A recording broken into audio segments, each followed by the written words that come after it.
It sure has been a weird last couple of days for Nintendo, because they not only just dropped a random Star Fox Direct with a brand new Star Fox game, well, technically another remake of 64, but Nintendo just had their latest 2026 fiscal year earnings release, which is pretty much information on the sales of the Switch 2 and all the games and stuff that's happened recently. Now, I'm not a huge numbers guy, and normally I don't really care about these, but I am very specifically looking for the game sales this time around, but also there's some weird news.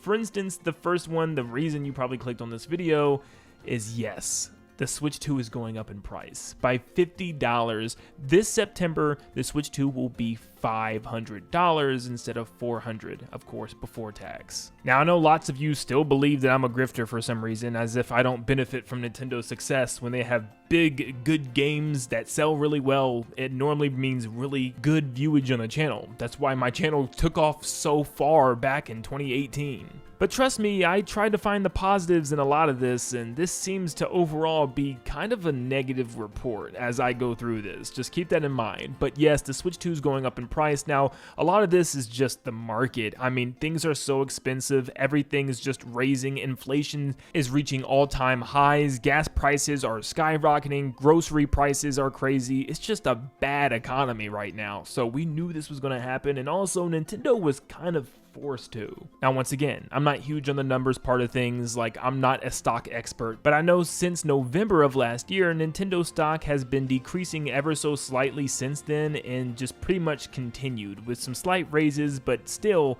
decreasing even today. And reports were saying that investors were asking Nintendo for a price increase to help combat this, so we kind of knew this was coming. They kind of had their backs against the wall, but thankfully they are giving a 3-month heads up. It's really like almost 4 months, but yeah, at least they're like, hey, get ready, by September 1st, things are going to increase.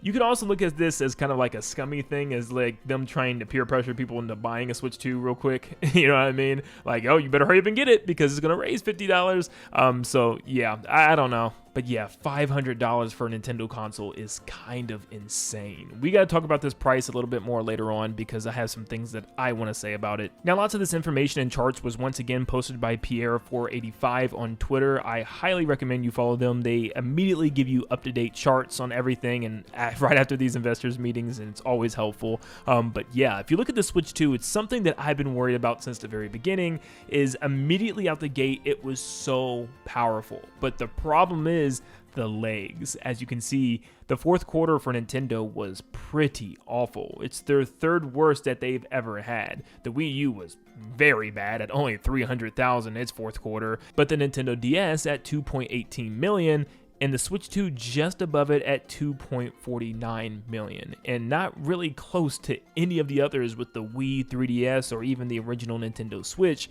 So yeah, Nintendo didn't have the best holiday season last year. But now for the stuff that I truly care about, the software sales. And so these are total software sales of all time. Mario Kart World at 14.70 million, which obviously it's Mario Kart. It's up there. It's doing really good. Donkey Kong Bonanza only at 4.50 million, and I'll talk about that in a second. Pokemon Pokopia already at 4+ million, which is insane. Pokemon Legends ZA Switch 2 Edition at 3.94 million, and then Kirby Air Riders only at 1.8. Pretty much everything was to be expected for the most part. Kirby Air Riders, I knew it wasn't going to sell anything crazy, but it's still doing pretty decent for what the game is. Just a spin-off Kirby racing game, a sequel from a GameCube title. But the one that really stood out was Donkey Kong Bonanza. It's not really moving the needle as much as I thought it would. To be the second biggest and pretty much the last biggest title Nintendo's had from their first parties and their in-house studios. I mean, this was month 2, right after Mario Kart World. This was supposed to be like almost on the levels of a 3D Mario. It's a launch window game for Switch 2, and look at the drop off of this game. The legs are just almost non-existent, going from 3.4 mil out the gate to 760,000 Q4, and then dropped again to only 270,000 of Q1. Oh my gosh, this one hurts. It hurts so bad because I feel like this is one of the only reasons to buy a Switch 2 right now. Donkey Kong Bonanza and Pokemon Pokopia are without a doubt the two highlights, and Donkey Kong Bonanza is just not getting the amount of love I think it deserves. I mean, seriously, it's probably going to sit right around 5 million, which it deserves so much more as the first or one of the first major games for Nintendo's brand new console in a 3D platformer made by the Odyssey team. How is this not upwards of 10 plus million? It's just kind of unfortunate because it deserves so much more. And based on those legs, if the holiday season didn't help it that much, it's not going to sell too many more in the near future, especially with a Switch 2 price increase. And something I've been saying for a while that people give me flack for every single time I bring this up is I kind of know as a content creator how well a game's going to do based on the content that I put out. When I see a game is getting a lot of notice and a lot of views and attention, I know it's selling really, really well. Donkey Kong Bonanza kind of died off within a week with my content, and I just kind of felt like, yeah, people aren't really interested in this game anymore for some reason. And as you can see with the sales, it's still selling fine, but nowhere near as well as it should be. And I just kind of known that based on the content that I was making around the game, which once again sucks because this game deserves more. Mario Kart World surprisingly in the same boat. Q4 to Q1 was an incredible drop-off from 4.46 million to only 670,000. Now, a huge reason for this one is probably the bundle. The bundle ended around Christmas time of last year. So look what happens. It looks like not too many people are running out to buy Mario Kart that's not part of some type of packed in bundle. I mean, we know Mario Kart World's not going to reach Mario Kart 8 Deluxe levels of success, but if the legs continue to wobble on this thing, we won't see it reach Mario Kart DS or Mario Kart Wii, and it might even struggle to reach Mario Kart 7. I doubt it. I'm pretty sure it'll pass 7, but it might sit at like the 4th best Mario Kart, or at least sales-wise. Kirby Air Riders probably had the craziest drop-off, with it now only selling around 110,000 in Q1. And the same thing goes for Pokemon Legends ZA, that dropped down to a whopping 490,000 in sales only in Q1. However, there is some good news. Pokemon Pokopia was an absolute banger off launch. It is selling extremely well. And the highlight of this whole thing, Tomodachi Life. It sold over 3.8 million in literally just 2 weeks, which, yes, I will say, it is a Switch 1 and a Switch 2 game. We know the Switch 1 has a huge install base, so we kind of expected this game to do well, but man, it's doing extremely well. So I think it's safe to say if you're a Life Sim fan, like Animal Crossing as well, you can definitely expect Nintendo to get one of those out soon. Nintendo knows that this is a genre of game that is just hitting on all fronts. Now you might notice, there's some games missing here. Yep, Metroid Prime 4 is still not in the data. It wasn't even in the last fiscal report, so yeah, this is not good, which means independently, there hasn't been a copy either for Switch 1 or Switch 2 that has sold over 1 million copies. Now together, for Switch 1 plus Switch 2, yes, it probably sold over 1 million, but not enough to appear on any of the charts apparently, which just sucks. I mean, the game has a lot of flaws. It was very much a letdown for me, but still, for some reason, it's just not selling at all. Another game that we're not seeing anything about is Hyrule Warriors Age of Imprisonment, which does not surprise me at all. When I saw this game announced, I could not believe they didn't just put this on Switch 1 towards the end of the Switch 1 era, because there's already a huge install base, and this is the 3rd Hyrule Warriors game that they have made, the 2nd one in the Breath of the Wild era. It just didn't make sense for this to be one of the big games in the first handful of months of Switch 2. In fact, one that's kind of confusing to me, unless I'm missing something here, maybe you guys can let me know.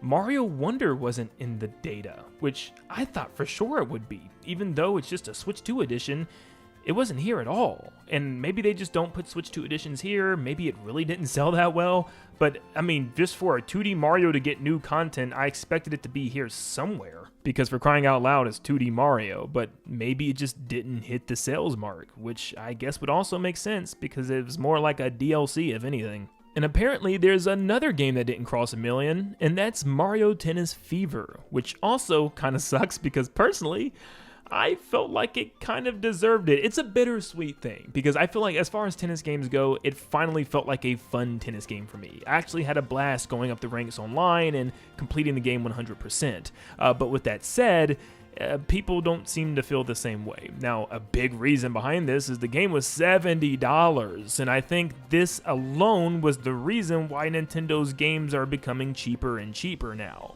absolutely no one wants to spend $70 on a Mario sports game, especially another Mario Tennis. It's bittersweet because I wanted this tennis game to do well because it actually, was probably one of the best ones in recent years.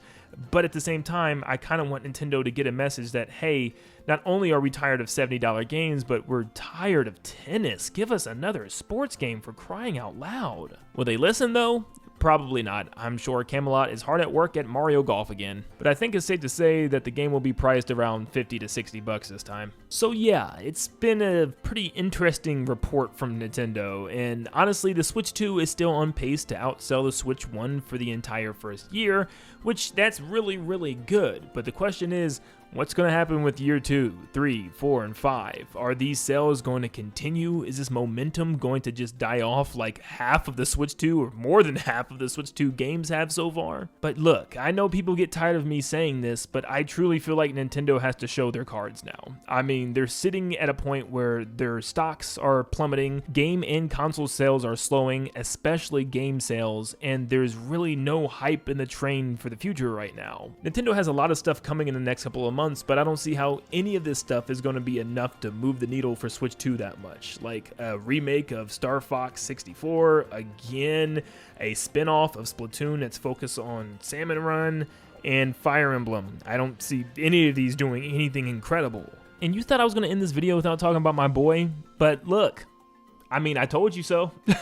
Nintendo needs that big game still. I am personally very excited for the next couple of months. Even for the Star Fox remake, I'm really looking forward to it. And I'm really looking forward to Rhythm Heaven. And honestly, Splatoon is coming around, and even Fire Emblem I'm very much anticipating. But with all that said, I am really waiting for Nintendo to show off their next major title that's not a remake, a Switch 2 edition, or some spin-off. Like, what's the big holiday game? We hear the rumors of an Ocarina of Time remake.